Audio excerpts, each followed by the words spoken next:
Assalamualaikum warahmatullahi wabarakatuh. Yang terhormat Kepala SD Negeri Cimrutu 01 Bapak Slamet SPD SD. Yang saya hormati Bapak Hendra Herdiana SPD SD selaku CGP Angkatan 11 Kabupaten Cilacap serta rekan guru yang berbahagia. Pertama-tama marilah kita panjatkan puja dan puji syukur kehadirat Allah Subhanahu wa Ta'ala, Tuhan semesta alam yang senantiasa memberikan hidayah dan nikmat-Nya sehingga pada hari ini kita dapat berkumpul dalam kegiatan diseminasi positif modul 1.4 oleh Bapak Hendra Herdiana SPD SDGR. Tak lupa marilah kita haturkan sholawat serta salam kepada junjungan kita Nabi Agung Muhammad Sallallahu Alaihi Wasallam. Baik, pada kesempatan hari ini izinkan saya Ani Oktaviana memandu kegiatan diseminasi ini. Untuk acaranya yang pertama adalah penyampaian materi, yang kedua ada kegiatan tanya jawab, dan yang ketiga penutup. Baik, untuk mempersingkat waktu, langsung saja kita ke acara yang pertama, yaitu penyampaian diseminasi positif. Kepada Bapak Hendra Herdiana SPD SDGR dipersilakan.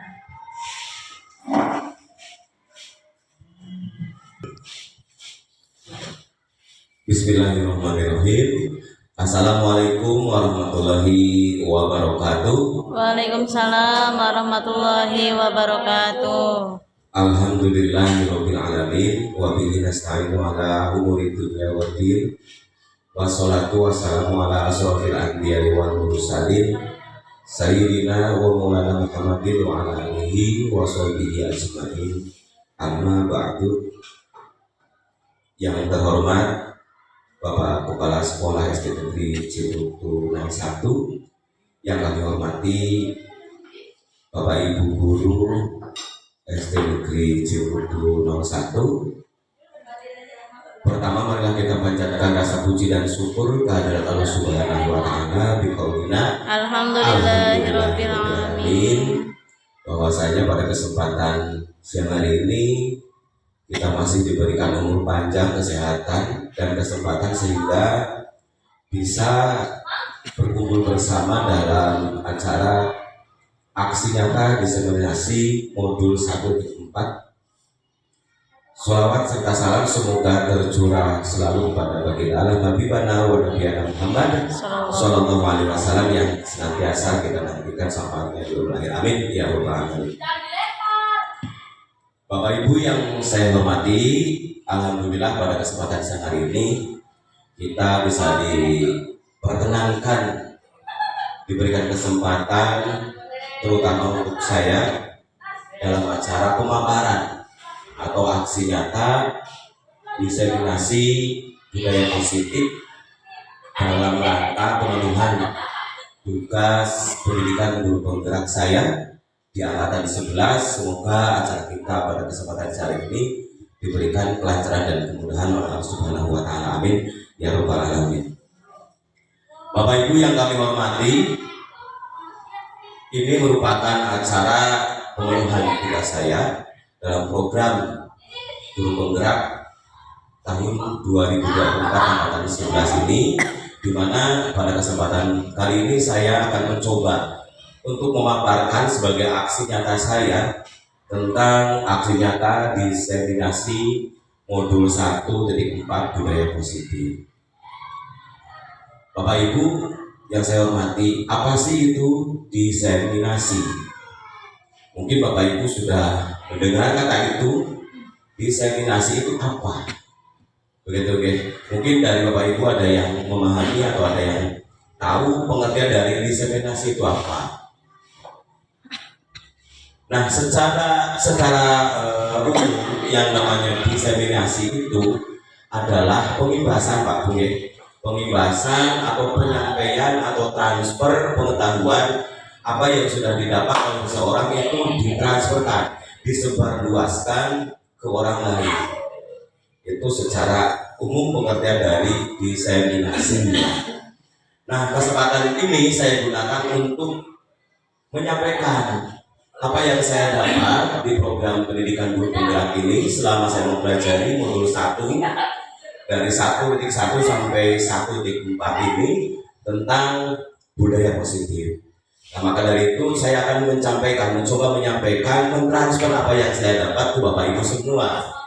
Nah, jadi kesempatan ini saya gunakan betul-betul ini supaya kita sama-sama paham apa itu budaya positif. Begitu Bapak Ibu. Nah, di sini bisa Bapak Ibu lihat judulnya sudah jelas. Aksi nyata diseminasi modul 1.4 tentang budaya positif. Baik Bapak Ibu, kita lanjutkan. Nah, di sini saya itu sebagaimana Bapak Ibu ketahui, pada tahun ini sedang menempuh pendidikan guru penggerak angkatan 11. Perkenalkan, nama saya Hendra Herdiana, calon guru penggerak tahun 2024 angkatan 11 dari Kabupaten Cilacap, Provinsi Jawa Tengah. Nah, sebelum kita melaksanakan kegiatan ini, yuk kita lemaskan otot selama 30 detik dulu.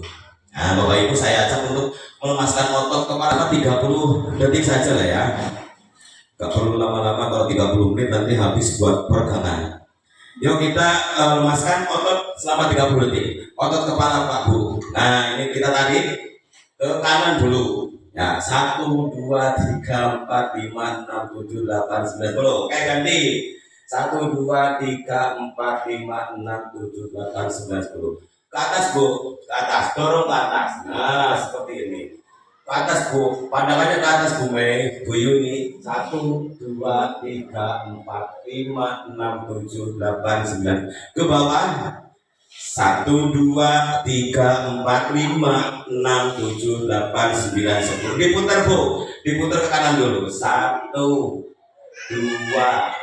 3, 4, 5, 6, 7, 8, 10. Gantian ke kiri. Ya, ibu hamil supaya sehat. 1, 2, 3, 4, 5, 6, 7, 8, 9, 10. Ya, terima kasih. Silakan Bapak Ibu bisa duduk kembali.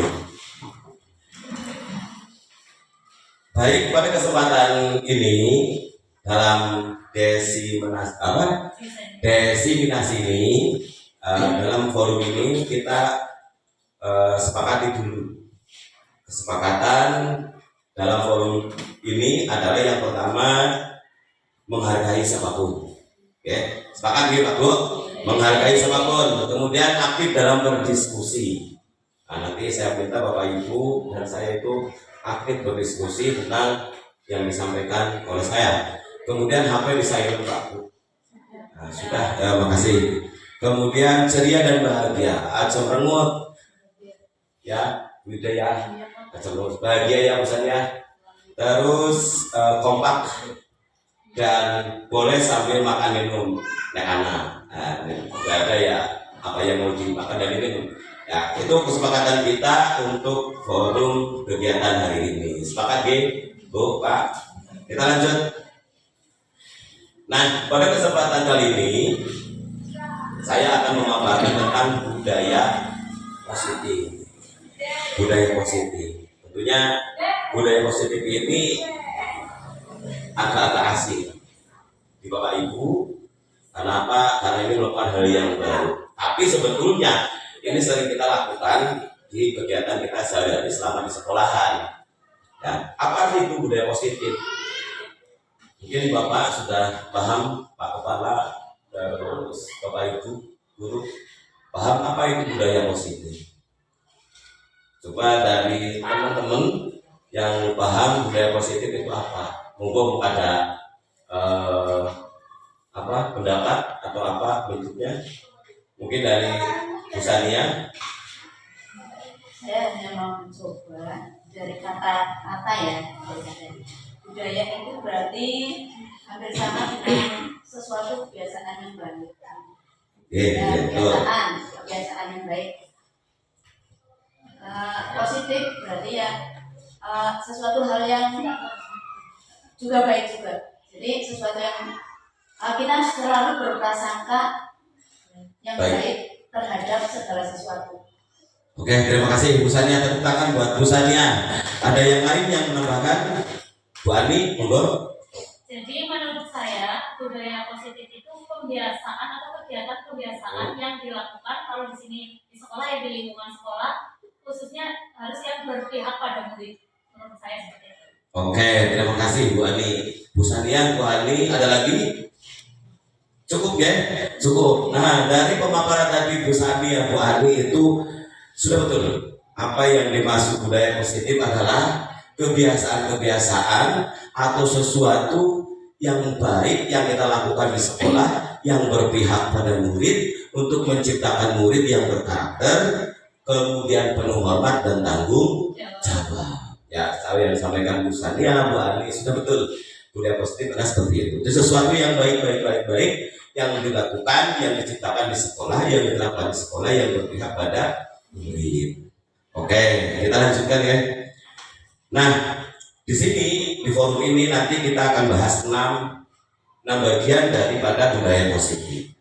Tentunya di sini seorang guru yang baik harus memiliki kemampuan dalam mewujudkan budaya positif di sekolah. Budaya positif tersebut dapat dijalankan dengan menerapkan konsep inti seperti 1. Disiplin positif, 2. Motivasi perilaku manusia, 3. Keyakinan sekolah, 4. Kebutuhan dasar manusia, 5. Posisi kontrol restitusi, dan 6. Segitiga restitusi.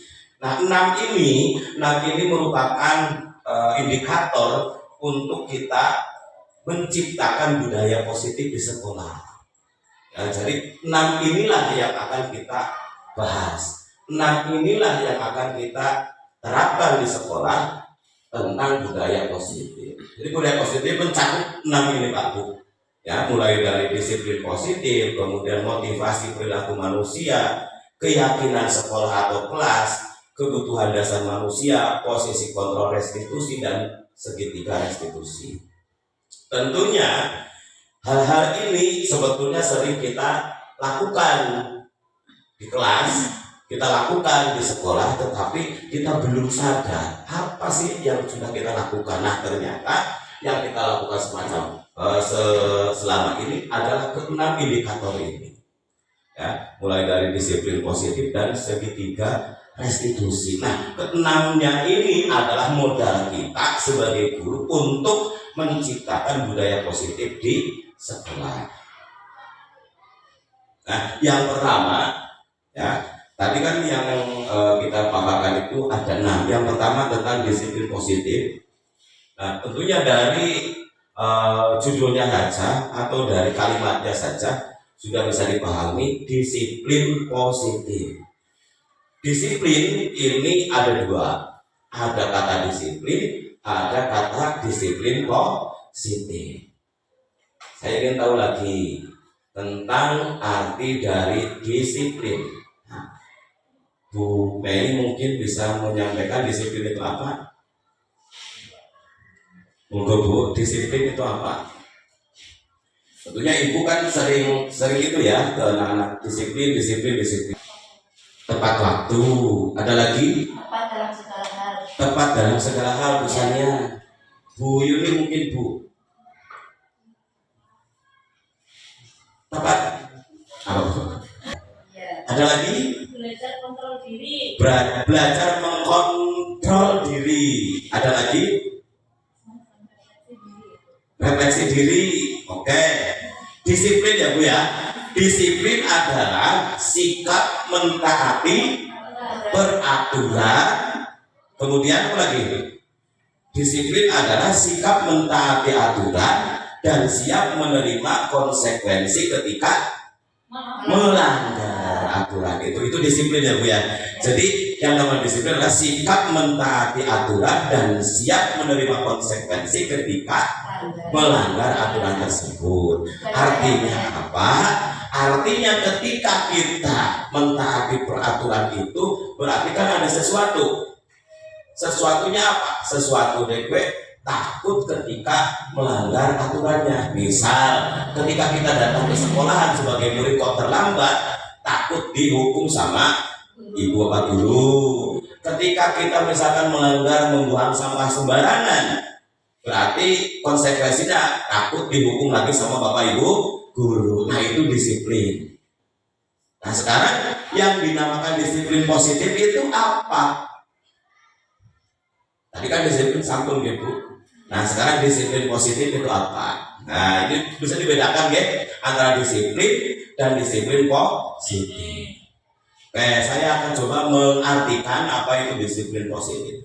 Disiplin positif itu adalah sikap seseorang untuk mentaati aturan dan punya rasa tanggung jawab terhadap apa yang dilakukannya. Nah, di sini bisa terlihat perbedaan apa itu disiplin dan disiplin positif. Manakala kita berbicara tentang disiplin, berarti mentaati aturan dan siap menerima konsekuensi ketika melanggar aturan tersebut. Tapi beda dengan disiplin positif. Disiplin positif ini timbul dari dalam hati seseorang. Jadi tidak takut, tidak takut kena hukuman, kemudian tidak ingin mendapatkan imbalan.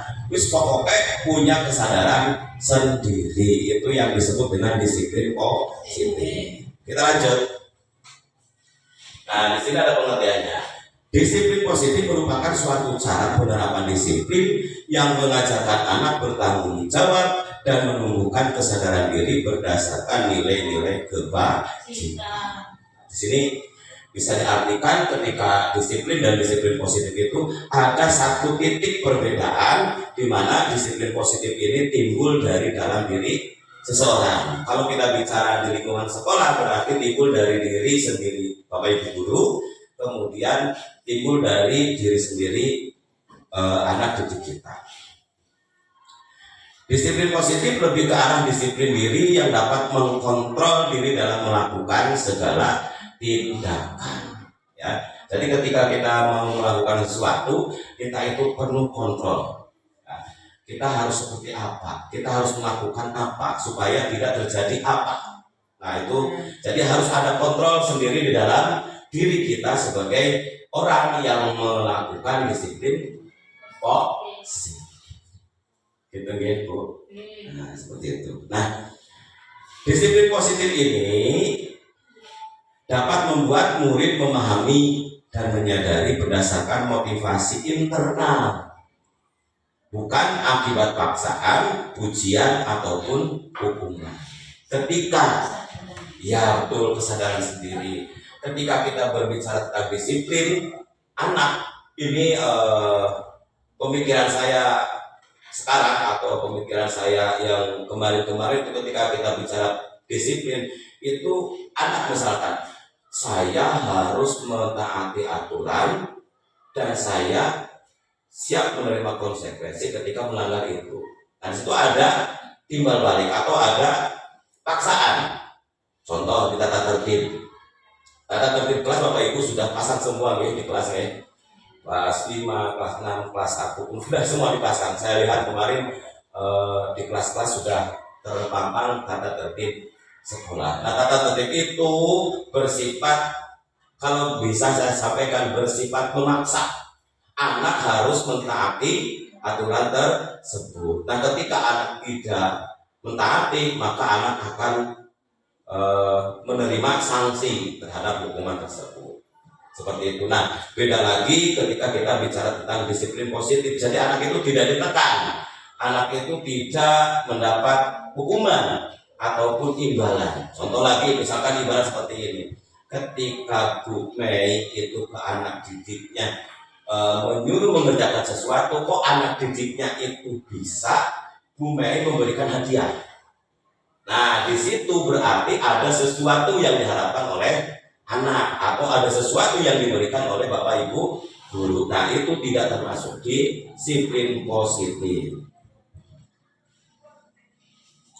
Nah, disiplin positif itu tujuannya adalah untuk menciptakan siswa atau murid yang mempunyai profil pelajar Pancasila. Ada berapa, Bu? Ada 6 ya.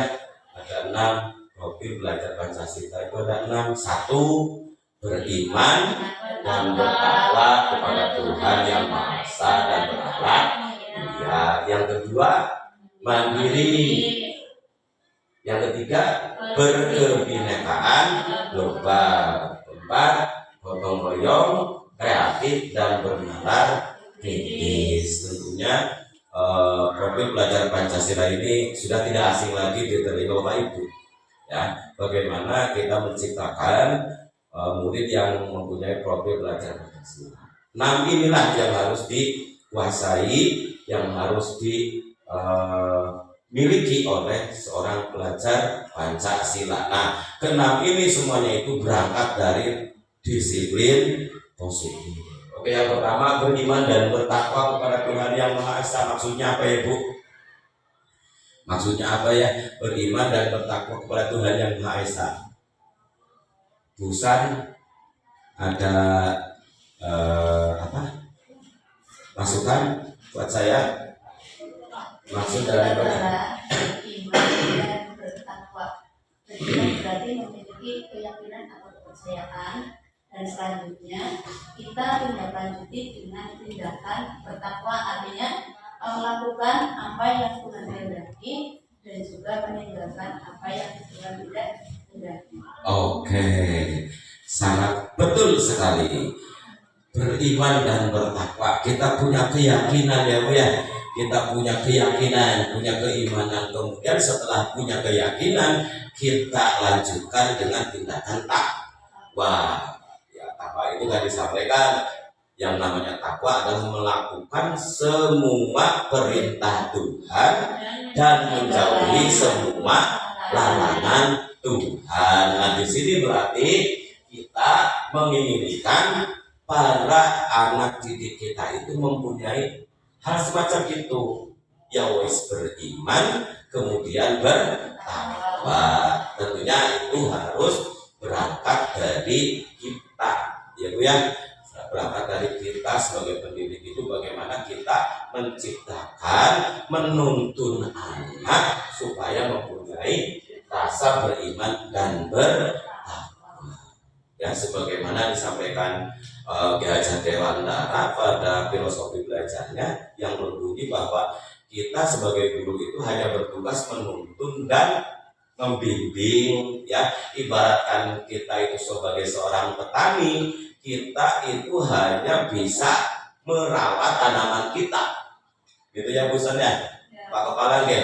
Jadi kita itu tidak bisa menciptakan padi menjadi jagung misalkan, kita tidak bisa menciptakan padi menjadi anggur misalkan.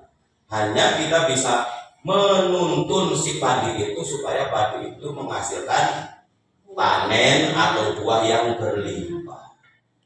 Tentunya dengan cara-cara yang pertama, ditanam, dipupuk, dirawat dari berbagai macam hama, penyakit. Kalau dari rumput ya disiangi, kalau ada ulat ya disemprot dan lain sebagainya. Gitu. Itu kodrat kita atau kodrat anak yang wajib dituntun oleh kita sesuai dengan filosofis Ki Hajar Dewantara. Yang kedua, profil belajar Pancasila itu menciptakan anak yang mandiri, ya, mandiri, mandatum pada orang lain, ya, berdiri di atas kaki sendiri. Kemudian yang selanjutnya, berkebinekaan global. Artinya apa? Berkebinekaan global. Mungkin Bu Yuni bisa menjelaskan berkebinekaan tunggal itu apa maksudnya?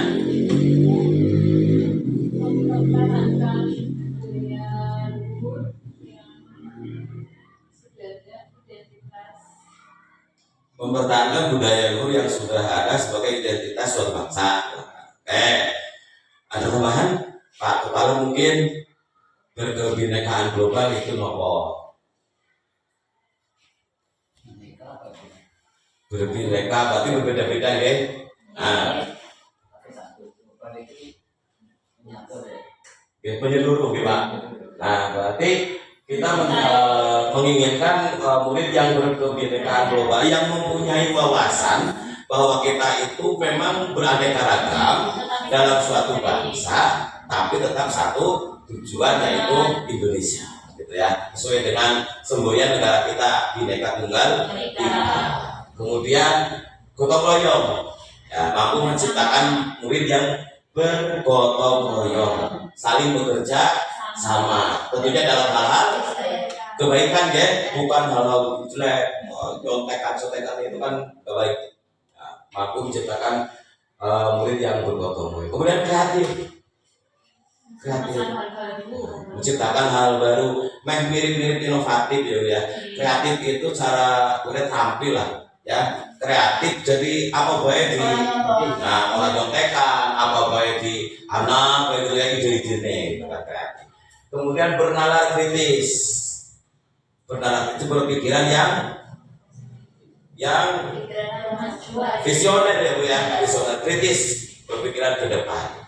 Oke, itu 6 karakter profil belajar Pancasila yang diciptakan melalui budaya positif. Kita lanjut saja, Bu. Nah, yang kedua, setelah kita tadi indikator yang pertama budaya positif, yang kedua motivasi perilaku manusia. Perilaku manusia itu mempunyai motivasi. Motivasi itu adalah dorongan. Jadi dorongan atas apa yang dilakukan oleh manusia. Tentunya kita sebagai manusia itu sering melakukan tindakan-tindakan, sering melakukan kegiatan-kegiatan, dan mempunyai motivasi atau tujuan atau dorongan. Contoh, Bu Ida rajin banget baca buku nih. Tentunya motivasinya apa? Bu Ida ingin paham tentang ini, maka rajin baca buku. Kemudian Bu Ani misalkan rajin menabung, motivasinya apa? Men sugih, men bisa tuku sawah membrah kayak Bu Sania, ya, men bisa tuku motor, bisa tuku mobil. Itu jadi motivasi yang mendasari perilaku manusia, gitu ya. Nah, kemudian, motivasi perilaku manusia ini ada 3. Yang pertama, untuk menghindari ketidaknyamanan atau hukuman. Contohnya apa sih kira-kira? Ketika anak itu berperilaku baik, disiplin, makan tepat waktu, dan lain sebagainya, itu ada motivasinya apa? Biar tidak dihukum. Ya, jadi bocah rajin, bocah makan tepat waktu, motivasinya apa? Men ora dihukum. Ini teori nih. Kemudian yang kedua, untuk mendapatkan imbalan atau penghargaan dari orang lain. Itu ada pamrihnya. Anak pamrih, contohnya siapa? Rijal ya, anaknya pakai Wijaya ya. Rijal gue serbepan banget, diperintah gendem, dikotuku apa baik gendem. Nah gue ternyata anak mau pengen mendapatkan imbalan. Terus gue sergap kotuku apa baik, kotuku rokok nan pak guru gendem. Apa dasarnya? Menulih imbalan anak jujulannya gue Rijal, gitu ya. Itu untuk mendapatkan penghargaan atau imbalan. Yang ketiga, motivasi perilaku manusia itu untuk menjadi orang yang mereka inginkan dan menghargai diri sendiri dengan nilai-nilai yang mereka percaya. Nah, ini yang baik, yang bagus timbul dari diri sendiri, timbul dari kesadaran. Jadi motivasi tingkah lakunya itu tidak karena imbalan, tidak karena takut dihukum, tapi justru karena ada kesadaran diri sendiri. Nah, itu motivasi perilaku manusia. Ada berapa, Bu? 3 deh. Lanjut. Nah, indikator budaya positif yang ketiga yaitu keyakinan sekolah atau kelas. Saya di kelas saya juga ada nih kesepakatan kelas. Di kelas Bu Ani juga ada gede banget keyakinan kelas. Di ruang kelasnya Bu Ida juga ada. Bu Mai malah pernah gambar main. Di Bu Yuni juga ada. Ini ya, keyakinan sekolah atau keyakinan kelas. Nah, di sini guru berperan dalam mewujudkan terbentuknya keyakinan sekolah atau kelas dengan adanya kesepakatan antara guru dan murid. Kemarin pas kita masuk di ajaran baru, tentunya Bapak Ibu semua itu sudah membuat keyakinan kelas. Betul apa betul? Betul ya. Saya lihat kemarin itu ketika Bu Ani di kelas 4 rame, kelas 3 ya rame. Ternyata apa sih rame-rame? Ketika saya lihat ternyata Bu Ani dan siswanya itu sedang diskusi, ya, diskusi membuat keyakinan kelas. Karena keyakinan kelas itu dibuat oleh warga kelas itu ya Bu ya, Bu guru dan siswa-siswanya. Ya, musyawarah membuat kesepakatan kelas apa yang mau disepakati di kelas itu ketika kita berada di kelas. Tentunya kesepakatan kelas ini itu tidak lepas dari peran gurunya untuk menciptakan keyakinan kelas. Nah, keyakinan kelas ini apakah seterusnya dipakai Bu? Selama 1 tahun misalkan dipakai terus? Ya, bisa dipakai terus, bisa berubah. Apa yang menyebabkan keyakinan kelas itu dipakai terus? Ya, tentunya keadaannya. Ya, kalau keadaannya memang itu keyakinan kelas memang dibutuhkan untuk dipakai terus, ya dipakai terus selama 1 tahun. Tapi ketika keyakinan kelas itu misalkan itu kadaluarsa dipandang hal itu sudah bisa diterapkan, kita ingin menerapkan hal-hal yang lain, ya berarti ditingkatkan lagi, maka keyakinan kelasnya juga dirubah. Kemudian keyakinan sekolah ini berupa pernyataan-pernyataan universal yang mudah diingat dan dipahami dan harus diterapkan di lingkungan sekolah. Artinya universal di sini, kalau ada keyakinan sekolah berarti semua warga sekolah itu harus melaksanakan apa yang disebut dengan keyakinan sekolah. Kalau keyakinan kelas berarti semua warga kelas tersebut harus melaksanakan keyakinan tersebut. Ini artinya universal, menyeluruh, berlaku untuk semua. Nah, contoh keyakinan kelas ini sering saya lihat di kelas-kelas Bapak Ibu sudah terpampang semua. Untuk keyakinan kelas 3 contohnya, hormati gurumu, tidak berkata kotor, sopan santun, saling menyayangi, saling menolong, fokus belajar. Ini kemudian ada lagi yang dibuat dengan tabel. Keyakinan kelasnya, setiap anggota kelas perlu 1 belajar, kemudian senang, melakukan tugas, saling menghargai, merasa aman. Kemudian selalu bersikap positif, senantiasa menjadi diri yang baik, kemudian percaya dan saling menghormati. Terus ada lagi dan lain-lain, gitu ya. Ini untuk kelas 3. Kemarin saya cerita dari Bu Ani nih sama Bu Yuni. Saya lihat keyakinan kelasnya, saya salin ke tugas saya seperti ini. Beda lagi dengan keyakinan kelas yang ada di kelas saya.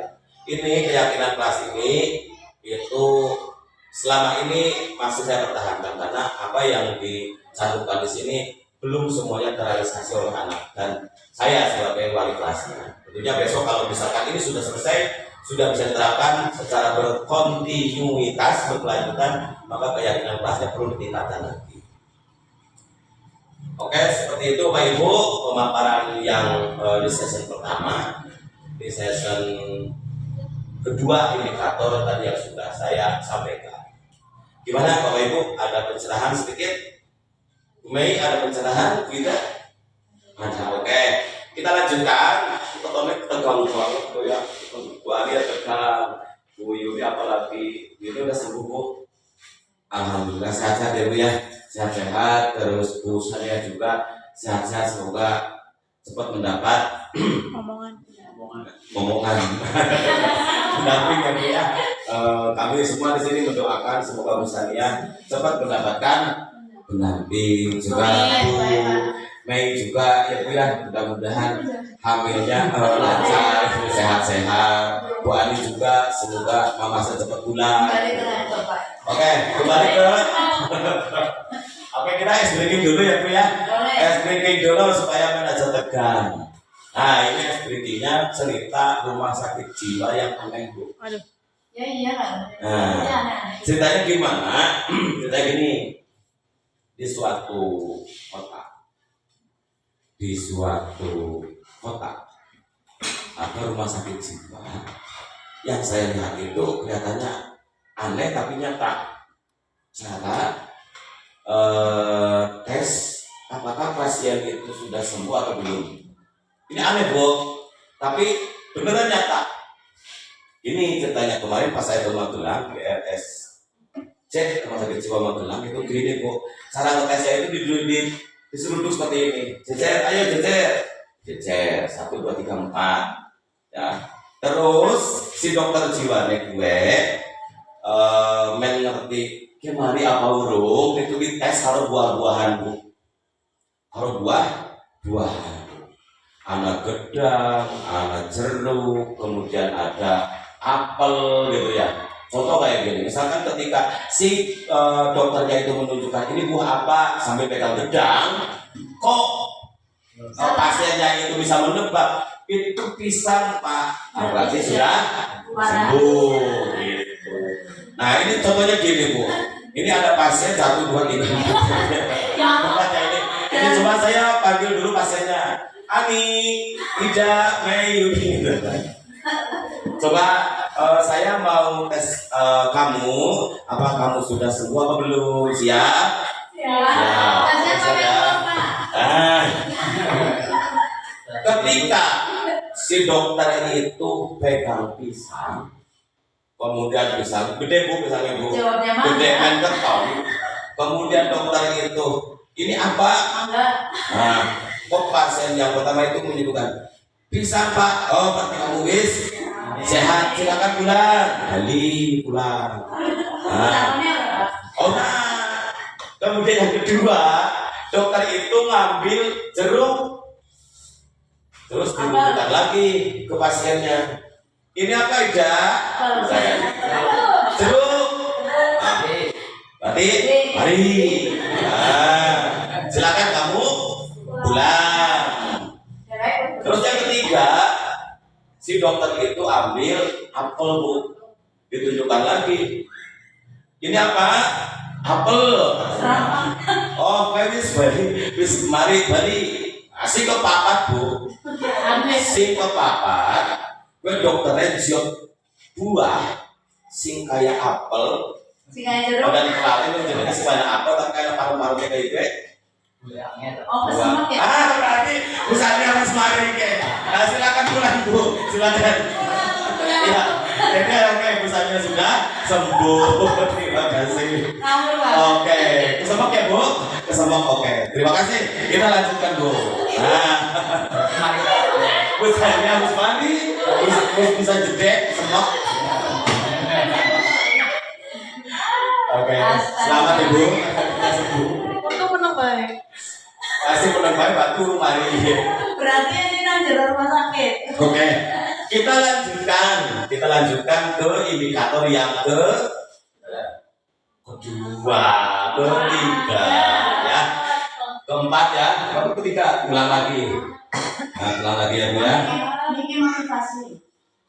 Nah, keempat, lumayan berarti fokus. Keempat, indikator yang keempat yaitu kebutuhan dasar manusia. Oke, Miss Maria misalnya ya, siap ya. Kebutuhan dasar manusia. Yang namanya manusia punya kebutuhan. Tentunya Bapak Ibu itu punya kebutuhan. Dalam hidupnya itu punya kebutuhan yang merupakan kebutuhan dasar sebagai manusia. Nah, ini indikator ini nanti akan menciptakan juga sebagai indikator untuk menciptakan budaya positif. Kebutuhan dasar manusia itu apa saja? Nah, kebutuhan dasar manusia itu apa saja? Nah, misal di sini ada pernyataan nih. Ketika seorang murid melakukan suatu perbuatan yang bertentangan dengan nilai-nilai kebajikan, atau melanggar peraturan, hal itu sebenarnya dikarenakan mereka gagal memenuhi kebutuhan dasar manusia. Nah, misal nih di sekolah atau anak didik bapak ibu itu ada sing bandel kayak siapa ya bu ya, bisa apa nih solehan apa lah ya sebandel-bandel beli hujat terutama naik mobil pakai ras dan manut-manut. Nah sebetulnya yang namanya anak itu melakukan pelanggaran-pelanggaran, melakukan tindakan-tindakan yang melanggar nilai-nilai kebajikan itu karena mereka gagal memenuhi kebutuhan dasar sebagai manusia. Ya, kita nanti akan buka satu-satu. Si A bandel banget. Kenapa bandel? Karena si A itu gagal memenuhi kebutuhan, memenuhi kepenginannya. Ya, mulanya bandel karena kebutuhannya tidak terpenuhi. Ada yang kurang di anak itu, ada yang tidak tercapai di anak itu, sehingga anak itu melakukan hal-hal yang melanggar nilai kebajikan, betul memberontak, menyimpang. Karena apa? Kebutuhan dasarnya tidak terpenuhi. Ya, gitu ya maksudnya ya. Oke. Nah dari pernyataan ini, ketika ada seorang murid yang melakukan perbuatan yang bertentangan dengan nilai kebajikan atau melanggar peraturan, berarti ada kebutuhan yang tidak dipenuhi. Bapak Ibu harus tahu, sebagai guru, sebagai manajer di kelas itu harus tahu anak ini kebutuhan apanya yang tidak terpenuhi sehingga anak ini menyimpang tingkah lakunya, melanggar peraturan, melanggar tata tertib. Kudu ngerti itu. Ya, kita belajar bareng-bareng. Karena anak itu ibarat kayu ya Bu ya. Ibarat kayu, kita sebagai tukang ukirnya. Kita harus paham kayunya itu kayu apa, seratnya bagaimana, cara memahatnya bagaimana, dan seterusnya. Kita harus tahu sebagai guru itu anak itu seperti apa, karakternya bagaimana, kekarakterannya kepriwe, supaya anak itu tidak melanggar, tidak melakukan penyimpangan tingkah laku. Nah, di sini Bu, kebutuhan dasar manusia itu ada 5. Ya, kayak balon Bu, kayak balonku yang ya, balonku ada 5. Nah, ada baik. Kebutuhan dasar manusia itu ada 5. Yang pertama kebutuhan bertahan hidup. Contohnya makan. Supaya kita tetap hidup, kita harus makan. Kebutuhan bertahan atau survival. Ya. Yang kedua, kebutuhan kasih, sayang, dan rasa diterima dalam suatu komunitas. Yang ketiga, kebutuhan penguasaan. Anak itu sosokan, misalkan anak itu ada yang ingin berkuasa Bu, tentu ya, saya yakin di setiap kelas itu ada anak yang ingin berkuasa terhadap anak yang lain. Itu merupakan kebutuhan anak. Yang keempat, kebebasan. Anak itu ingin bebas, ya, bebas beraktivitas, bebas berkreasi, bebas berkarya, bebas melakukan apa yang dia inginkan. Yang kelima, kebutuhan kesenangan. Nah, kebutuhan-kebutuhan ini harus Bapak Ibu pahami. Jadi ketika ada anak atau ada anak didik kita atau ada murid kita itu yang menyimpang peraturannya, Bapak Ibu paham. Oh, anak ini menyimpang karena kebutuhan ininya belum terpenuhi. Oh, anak ini melanggar peraturan karena mungkin kebutuhan ini tidak dipenuhi. Nah, kebutuhan-kebutuhan ini Bapak Ibu harus paham, harus tahu supaya bisa merawat, membimbing anak didik kita supaya tidak berperilaku menyimpang, berperilaku melanggar peraturan. Nah, ini ada studi kasusnya Bu. Ada contoh pelanggaran yang dilakukan oleh seorang murid. Ibu Anggun, guru kelas 5, sedang bingung menghadapi ulang salah satu murid di kelasnya, Hasan. Jenengnya Hasan. Beberapa anak telah mengeluhkan, kok Amir kayak kurang edit ya nih. Hasan yang seringkali meminta bekal makan siang karena mereka makan siang mereka dengan paksa. Jadi ceritanya si Hasan ini sering meminta makan siang temannya dengan paksaan. Jika Anda menghadapi suatu situasi seperti itu, Ibu Anggun, apa yang Anda lakukan? Menurut Anda, kira-kira apa alasan Hasan melakukan itu? Jadi si Hasan ini, ceritanya si Hasan itu sering malak bekal temannya. Cewek-cewek orang Jawa bekal, tapi di sekolahan sering memalak bekal temannya. Nah, situasi ini tentunya menimbulkan kegaduhan, keributan di antara teman-temannya. Contoh ya temannya anak Ibu Wida dipalaki baenan apa? Rizal. Nah, kan gaduh, teman-temannya ngadu ke Wida, ya kan? Mengadu Bu, anu seterusnya. Anak Ibu Baik sama Bu Ani juga. Nah, ini si Hasan berperilaku semacam itu, tentunya ada motivasi hidupnya yang belum terpenuhi. Apa kira-kira? Nah, alasannya ada beberapa, Bu. Alasan yang pertama, karena ia lapar dan orang tuanya tidak membawakannya bekal makan siang, maka kebutuhan dasar yang sedang berusaha dipenuhi oleh Hasan adalah kebutuhan hidupnya. Nah, jadi alasan yang pertama untuk bertahan hidup. Mulanya si Hasan ngerebuti bekale temannya. Masuk akal ya? Karena ibunya orang masak mungkin, atau bangunnya ke siangan, atau harus cucu dulu adiknya ke TK, ke PAUD, sehingga si Hasan tidak dibawakan bekal, duit yang lalai kalau digawani. Nah, akhirnya si Hasan itu lapar. Untuk bertahan hidup, memenuhi kebutuhan hidupnya, untuk bertahan hidup si Hasan melakukan tindakan seperti tadi, merebut bekal temannya. Masuk akal ya? Yang kedua, alasan yang kedua, karena dia merasa senang temannya jadi memperhatikan dia. Ketika temannya melaporkan tindakannya itu pada gurunya dan gurunya memberitahu orang tuanya sehingga orang tuanya jadi memperhatikan dia, maka kebutuhan dasar yang sedang dipenuhi Hasan adalah kebutuhan akan kasih sayang dan rasa diterima. Jadi si Hasan itu pengen diterima, pengen diperhatikan, sehingga membuat keonaran seperti itu. Ya, alasan yang kedua, ingin diperhatikan, caper, cari perhatian.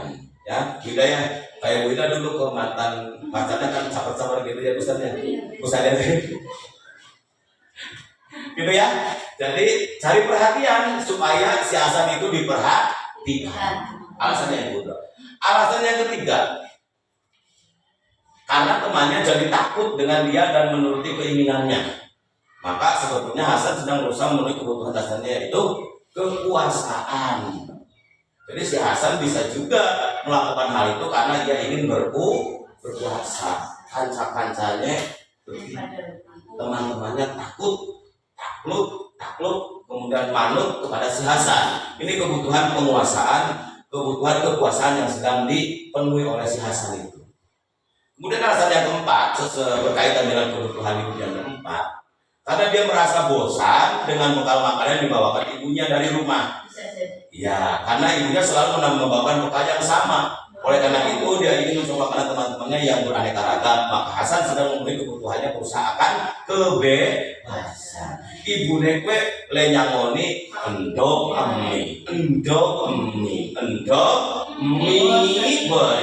Ya bosan suwe-suwe si Hasan pengen mencoba hal baru. Ya, mungkin karena temannya itu lawe ya anak ipak, anak jangan terong sehingga pakai topi. Ya Bu ya. Nah, sehingga si Hasan itu mencari kebebasan. Bosan endok karo embi Pak. Tapi jangan salah Bu Ani ya. Bu Ani mah aja bosenan loh Bu, maksudnya gitulah ya. Apanya? Nah, misalkan gini. Bu Ani kan sering jalan-jalan nih. Apa istilahnya kok jalan-jalan Bu? Berpetualang. Kayak si bola bocah petualang. Bu Ani itu jalan-jalan berpetualang. Karena Bu Ani apa? Karena mungkin bosen di rumah baik. Ya enggak? Ya. Jadi motivasi ingin berpetualang itu muncul dari Bu Ani. Pusatnya juga mencoba hal baru, bosan garap sawah nang suren baik, pindah ke Cimuto gitu, itu mungkin motivasinya ya. Nah, kemudian alasan yang kelima, karena ia melakukannya karena iseng dan ia menikmati ekspresi wajah teman-temannya yang kesal karena diambil makanannya, dan menurut dia ekspresi teman-temannya itu lucu, maka berarti Hasan sedang berusaha memenuhi kebutuhannya akan kesenangan. Dan itu bocah seneng anggar beruh kancak batir-batir gue surau wajahnya gimana gitu. Jadi dia itu mencari memenuhi kebutuhan hidupnya tentang kesenangan. Nah, berangkat dari alasan-alasan itu, Bapak Ibu ketika ada anak yang melakukan tindakan menyimpang, jangan langsung menghukumnya. Ya, betul. Jangan langsung menghukumnya. Tanya dulu kebutuhan apa yang ingin dia penuhi. Kalau sudah ketemu kebutuhannya apa, baru Bapak Ibu menyuruh atau memberikan masukan atau mencoba untuk memenuhi kebutuhan tersebut. Dan akhirnya supaya apa? Supaya anak itu tidak berperilaku menyimpang kembali. Gitu Bapak Ibu? Oke, paham ya? Bu Mei paham ya? Bu Yuli paham ya? Paham. Jadi kebutuhan manusia itu ada berapa, Bu? 5. 1, bertahan hidup. 2, kasih sayang. 3, kebebasan. 4, kesenangan. Yang 5, ya, penguasaan. Itu 5 kebutuhan dasar manusia harus dipahami kita sebagai guru, sebagai dasar ketika kita menemukan anak didik kita yang menyimpang perilakunya, kita bisa memberikan tindakan yang tepat. Didiagnosis dulu, cara dokternya diperiksa di sini. Nah, banyak kan ketemu penyakitnya, objek penyakit tambah. Ya, paham lagi? Oke. Nah, indikator yang ke-5 yaitu tentang posisi kontrol restitusi. Restitusi. Posisi kontrol restitusi. Apa sih restitusi itu? Restitusi teh apa? Yo, googling. Restitusi itu apa sih? Ada yang sudah menemukan? Apa? Ini apa ini? Bukan retribusi itu. Restitusi. Banyak apa berani? Proses menciptakan kondisi murid untuk memperbaiki kesalahan mereka, sehingga mereka bisa kembali pada kelompok mereka dengan karakter yang lebih kuat. Ya. Jadi yang namanya restitusi itu proses mengembalikan anak dari kesalahan, supaya mereka bisa bangkit kembali dan kembali ke komunitasnya dengan karakter yang lebih kuat. Nah, itu restitusi. Nah, restitusi ini perlu adanya posisi kontrol. Posisi kontrol ini siapa? Guru, ya. Posisi kontrol ini guru. Jadi guru ini memegang posisi kontrol. Apa saja posisinya? Nah, di sini ada 1, 2, 3, 4, 5. Posisi kontrol guru itu yang pertama, guru sebagai penghukum. Sering apa Ibu lakukan? Kon ngapa Bu saya? Kon nulis. Sing ape? Kon bersih-bersih kon ngadeg gitu ya. Itu guru sebagai penghukum. Tapi korak. Ya. Tapi yang sering itu. Yang kedua, posisi kontrol guru sebagai pembuat merasa bersalah. Kowe sih kayak gue, berarti kancane kayak kan itu membuat anak itu merasa bersalah dengan ucapan-ucapannya. Yo, kowe mau kayak gue sih, berarti kayak itu, berarti anaknya bersalah, merasa bersalah. Yang ketiga, sebagai teman, posisi kontrol guru sebagai teman, tentunya kita memposisikan kita sebagai teman anak didik. Yang keempat sebagai pemantau, dipantau dari CCTV Bu, dipantau. Kemudian yang kelima sebagai manajer. Nah, 5 posisi kontrol ini: penghukum, pembuat kesan bersalah, teman, pemantau, dan manajer. Kita bisa lihat di sini Bu, kelihatan kan? Nah, 5 posisi kontrol: identitas gagal atau kontrol di luar, identitas berhasil atau sukses kontrol di dalam, identitas berhasil atau sukses kontrol diri. Nah, ini motivasinya lihat ke bawah. Guru berbuat, ini kalau sebagai penghukum, menghardik, menunjuk-nunjuk, menyakiti, menyindir. Ini posisi guru sebagai penghukum. Menghardik apa sih Bu? Bentak, menunjuk-nunjuk, bener gitu ya. Kemudian menyakiti dan menyindir, itu posisi guru sebagai penghukum. Janjane tujuannya apik, restitusi, mengembalikan bocah sing salah menuju bener maning, tapi dengan cara dihukum. Kemudian membuat rasa bersalah, berceramah dan mengatakan seharusnya titik-titik. Ibu kecewa karena kamu melakukan ini sehingga teman kamu gini-gini. Nah, kalau ketika gurunya berbicara seperti itu, anak macem langsung merasa bersalah. Kemudian posisi sebagai teman, membuatkan alasan-alasan untuk muridnya. Ya. Kemudian memantau, menghitung dan mengukur. Yang keenam sebagai manajer, mengajukan pertanyaan. Ditakoni anaknya. Ya. Misalnya ada anak terlambat, aku ini sih. Kenapa terlambat? Aja langsung dikonyak kelas. Bumei biasa nih. Terlambat banyak kelas lah. Sing mesti jangan seperti itu ya Bu ya. Takoni disit, ajukan pertanyaan-pertanyaan. Kenapa terlambat?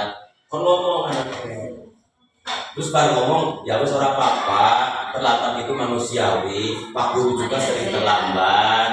Ya. Tapi besok lagi jangan terlambat dengan cara bagaimana itu coba. Kan anak itu mengeluarkan pendapatnya. Ya, aja langsung dikonnya Bu. Kelasnya, misalnya kelas 1, kelas 5, kasihan. Kemudian penghukum, masih di penghukum ini guru berkata, kalau kamu tidak melakukannya, awas ya. Nah, itu rasakan itu penghukum.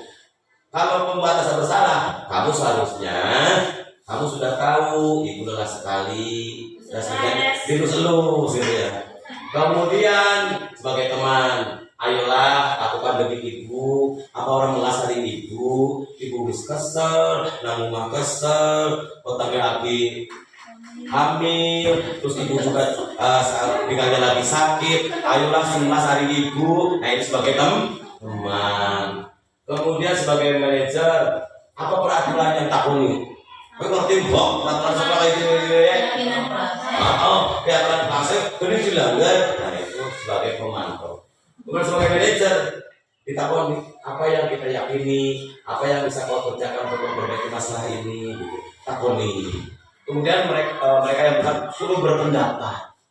Wis boleh pendapat, dan mesti yakin kok pendapatnya aku boleh kataku mulai dan seterusnya berulang sampai selesai. Kemudian kita lanjutkan. Nah, itu bercanda cukup ini sudah itu.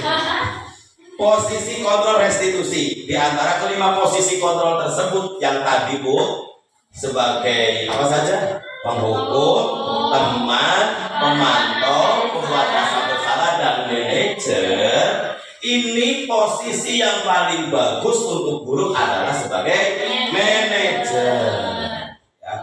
Ya, fotonya kayak manajer nanti langsung. Nah, posisi kontrol restitusi sebagai manajer, guru dapat berbuat sesuatu bersama murid, mempersilahkan murid bertanggung jawab dan mendukung murid agar dapat menemukan solusi. Ini gambar aku ya, Adina Kori bocahku sing datang terlambat. Ceritanya CCTV ini risik ya, risik. Muridku kayak muridku, badan gue banget.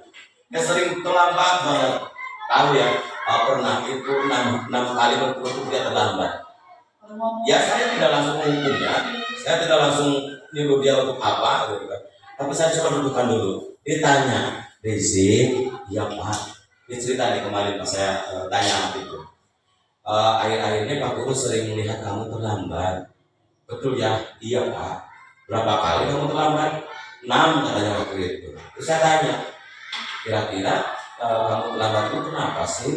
Nah, katanya dia itu sering begadang, Wani.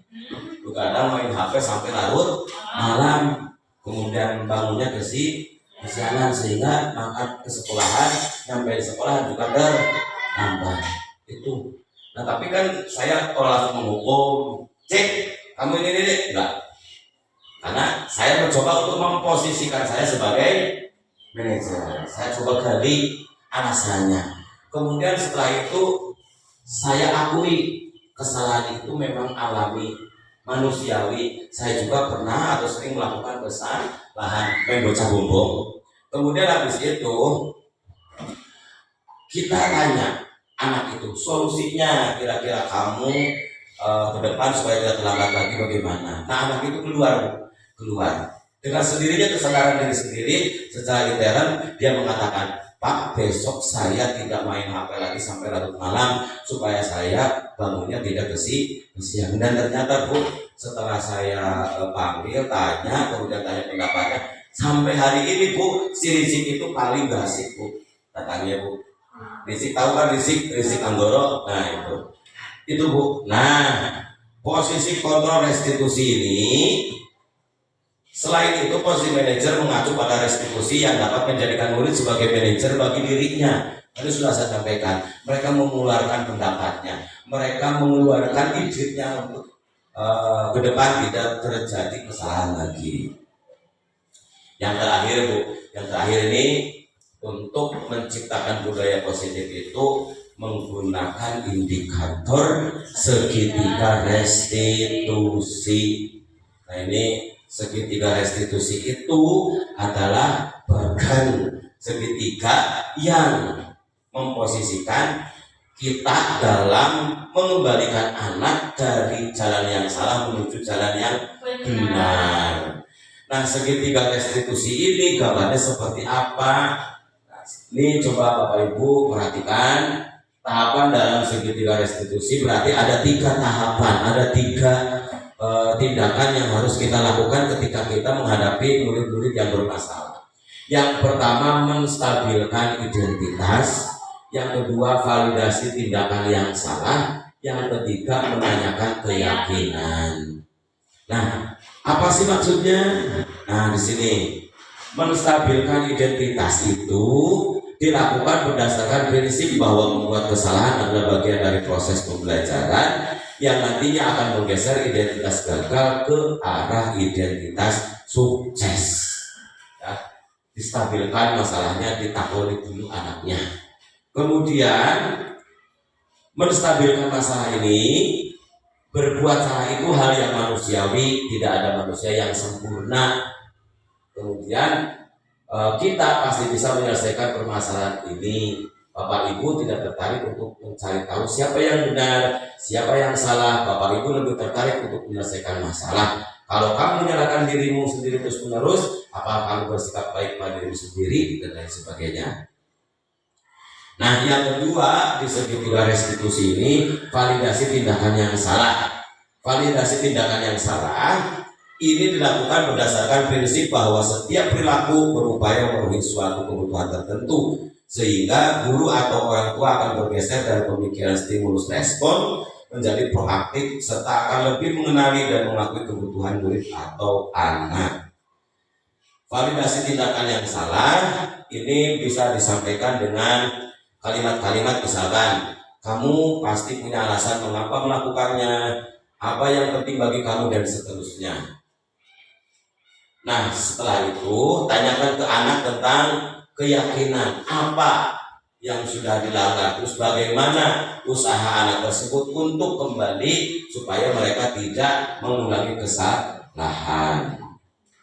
Nah begitu Bapak Ibu tentang uraian-uraian budaya positif, di mana saya lagi budaya positif itu bisa diciptakan dengan 6 indikator. Yang pertama, disiplin positif, motivasi perilaku manusia yang harus kita pahami, keyakinan sekolah atau kelas yang harus kita pahami, kebutuhan dasar manusia mana yang perlu dipahami, kemudian posisi kontrol restitusi dan segitiga restitusi sebagai cara untuk membuat anak itu kembali tidak mengulangi kesalahannya. Mungkin seperti itu Bapak Ibu pemaparan yang ingin saya sampaikan di dalam kesempatan diseminasi ini, penyebaran atau peluasan transfer pengetahuan apa yang saya dapat di PGP ini saya sampaikan ke Bapak Ibu. Mudah-mudahan ini yang saya dapat itu bisa ditangkap, bisa dilaksanakan, karena semuanya itu bermuara kepada anak didik kita, bermuara terhadap sekolah kita, supaya sekolah kita itu lebih bisa tertata dan menciptakan budaya positif yang berpihak kepada murid.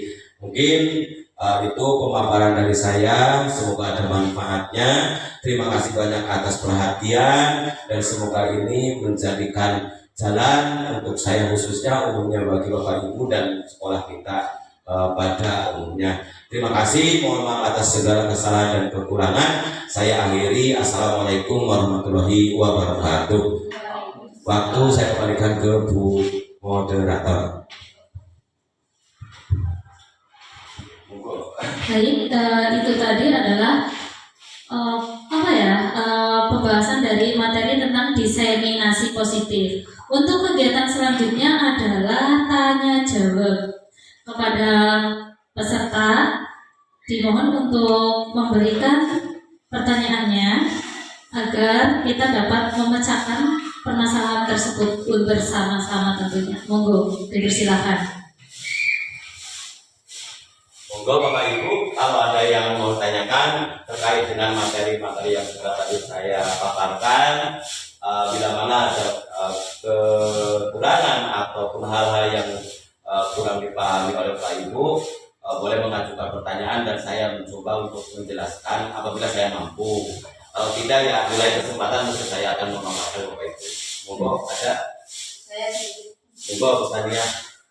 Tadi kan ada pembahasan tentang motivasi internal. Yeah. Saya tanyakan cara membangkitkan motivasi internal itu sudah. Oke. Terima kasih. Ada yang lain mungkin? Atau saya Ada pertanyaan Pak. Begini, kita kan SD kita itu, sekolah kita itu termasuk di daerah pedesaan ya Pak, bukan perkotaan. Tentunya cara berpikirnya pun berbeda dengan desa dan di kota ya. Nah, apa sih tantangan yang mungkin dihadapi oleh guru dalam menciptakan budaya positif di sekolah? Seperti itu Pak, terima kasih. Oke, terima kasih ibu-ibu yang sudah melontarkan pertanyaannya. Tentunya pertanyaan ini digali supaya wawasan kita lebih luas ya. Pertanyaan dari Bu Sania tadi, bagaimana cara meningkatkan motivasi intern di dalam membangkitkan motivasi intern dalam diri siswa. Kemudian dari pertanyaan Bu Ani adalah, karena kita di pedesaan, bagaimana cara untuk Bapak Bu tadi? Apa tantangannya? Tantangan ya. Tantangan yang dihadapi ketika kita melaksanakan budaya positif di sekolah kita yang notabene ada di pedesaan. Oke, terima kasih Bu Sania, Bu Ani. Mungkin sebelum saya jawab, saya lempar dulu ke Bapak Ibu yang mau memberikan masukannya tentang pertanyaan Bu Sania dan Bu Ani. Monggo salah satu dari Bapak Ibu untuk bisa memaparkan jawaban-jawaban yang ditanyakan oleh Bu Sania dan Bu Ani. Mungkin dari Bu Yuni, monggo Bu, ada masukan tentang pertanyaan Bu Sania atau Bu Ani? Monggo, saya persilahkan. Pertanyaannya tadi Bu Sania itu menanyakan bagaimana cara membangkitkan gitu ya Bu ya, motivasi internal dalam diri siswa. Oke. Mungkin menurut saya untuk membangkitkan motivasi internal dari siswa, pertama kita meyakinkan siswa terlebih dahulu. Apa sih istilahnya, mempengaruhi siswa untuk meyakinkan diri sendiri agar dia bisa termotivasi secara dari dirinya sendiri. Terus untuk tantangan yang kita di pedesaan, Tantangan untuk menciptakan budaya positif. memang kita memang banyak banget ya. Yang pertama mungkin kesadaran dari anak dan keluarga. Keluarga karena pendidikan yang ini kan memang dasarnya dari keluarga dulu. Kita mungkin memberikan seperti parenting ke wali murid. Itu mungkin menurut saya perlu dilakukan di sekolah kita untuk menciptakan budaya positif nantinya di lingkungan sekolah. Seperti itu. Baik, terima kasih Bu Yuli. Ada yang lain yang mau menambahkan? Mungkin Pak Kepala.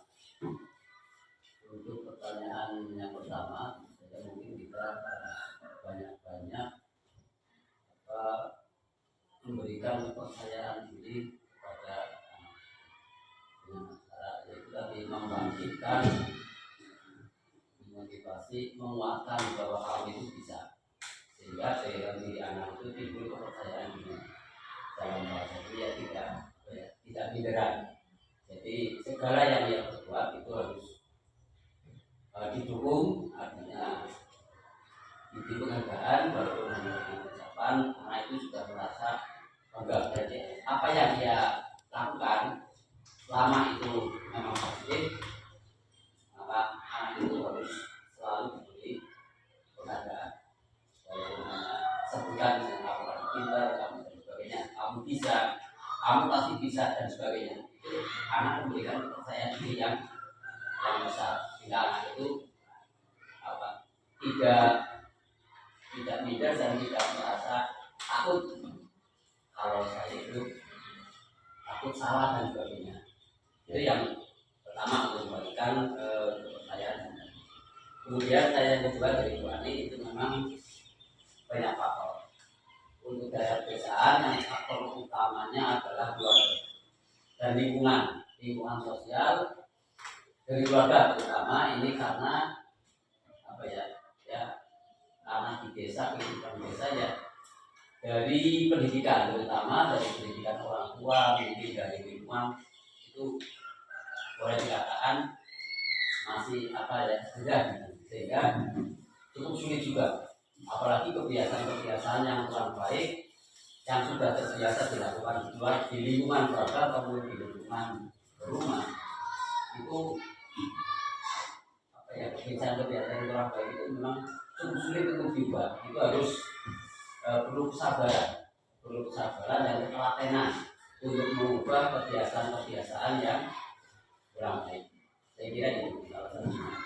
Baik, terima kasih atas bantuan jawabannya dari Bu Yuni dan Pak Kepala Sekolah terkait dengan pertanyaan yang disampaikan rekan kita Bu Sania dan Bu Ani, di mana Bu Sania itu menyampaikan tadi menanyakan bagaimana cara membangkitkan motivasi internal pada diri anak. Kemudian Bu Ani menanyakan bagaimana tantangan untuk menciptakan budaya positif di sekolah kita, mengingat sekolah kita itu berada di pedesaan. Saya setuju dengan pernyataan yang disampaikan Bu Yuni dan Pak Kepala Sekolah terkait dengan bagaimana menciptakan membangkitkan kepercayaan internal anak. Jadi begini, ketika kita mau menciptakan disiplin positif di sekolah, tadi kan sudah saya sampaikan, anak itu harus mempunyai rasa tanggung jawab di dalam diri. Saya tekankan, di sini Bapak Ibu boleh menekankan ke anak-anak itu diberi motivasi, misalkan ya. Ini loh, misalkan kamu ingin menjadi manusia yang sukses dan sebagainya, kamu itu harus bisa bertanggung jawab terhadap apa yang kamu kerjakan. Jadi anak itu diberi pengertian bahwa tanggung jawablah yang sebetulnya sangat mempunyai arti yang sangat-sangat luas di dalam diri kita ketika kita mau melakukan sesuatu. dan akhirnya apa yang kita lakukan itu harus kita pertanggungjawabkan. Jadi sikap penanaman tanggung jawab di sini yang harus ditanamkan ke diri anak supaya anak itu mempunyai mindset anak itu melakukan sesuatu dan harus dipertanggungjawabkan. Itu hal positif, tanggung jawabnya positif, hal negatif kembali ke konsekuensi terhadap hal negatif itu akibatnya seperti apa. Itu mungkin Bu Sania. Kemudian ke Bu Ani terkait dengan tantangan menciptakan budaya positif di sekolah, ini tidak lepas karena kita itu menciptakan budaya positif itu selain di lingkungan kelas juga kita ciptakan di lingkungan sekolah. Karena sekolah kita itu tidak berdiri sendiri, di sini ada beberapa koneksi kita. Yang pertama mungkin adanya wali murid, ya, adanya wali murid yang diwakilkan oleh komite misalkan. Di sini kita harus bisa berkolaborasi atau bekerja sama dengan wali murid. Manakala kita mau menanamkan disiplin positif itu, kita jangan tanggung. Ya, jangan hanya kita ciptakan budaya positif di sekolah tanpa melibatkan wali murid dan akhirnya nanti akan mentah. Ketika anak di sekolah dididik, ditekankan untuk berbudaya positif, ketika lepas ke rumah anak sudah lepas begitu saja tanpa adanya peringatan kontrol dari orang tua. Sehingga apa? Di sini harus ada keseimbangan, harus ada balancing, kolaborasi antara sekolah, guru dan wali murid untuk menciptakan budaya positif di sekolah. Gitu mungkin Bu Ani, Bu Sania, jawaban saya, mudah-mudahan jawaban saya tidak memuaskan dengan berdua, supaya apa? Supaya kedepannya kita tetap saling menggali bagaimana kita menciptakan budaya positif di sekolah kita yang bermuara kepada kebaikan sekolah kita. Seperti itu, Bapak Ibu. Mungkin Bu Sania, Bu Ani, pertanyaan jawaban saya itu terima kasih. Ada yang lain mungkin atau sudah ada tambahan, Bu Sania? Bu Ani cukup? Ada yang lain? Bu Ida, Bu Mei, Bu Yuni cukup ya? Terima kasih Bapak Ibu. Itu tentang pertanyaan yang disampaikan, kemudian jawaban saya tentang pertanyaan itu. Terima kasih. Mudah-mudahan jawaban saya bisa memberikan gambaran untuk kita ke depan. Saya kembalikan ke Bu Ani sebagai moderator. Tunggu Bu. Baik, terima kasih jawaban yang sangat baik dari Bapak Hendra. Berhubung acara diseminasi ini sudah selesai, maka saya sebagai moderator ingin menyampaikan terima kasih kepada semua pihak yang telah berpartisipasi pada kegiatan hari ini. Semoga kegiatan hari ini bermanfaat untuk kita semua dan mohon maaf atas segala kekurangan dan hilaf.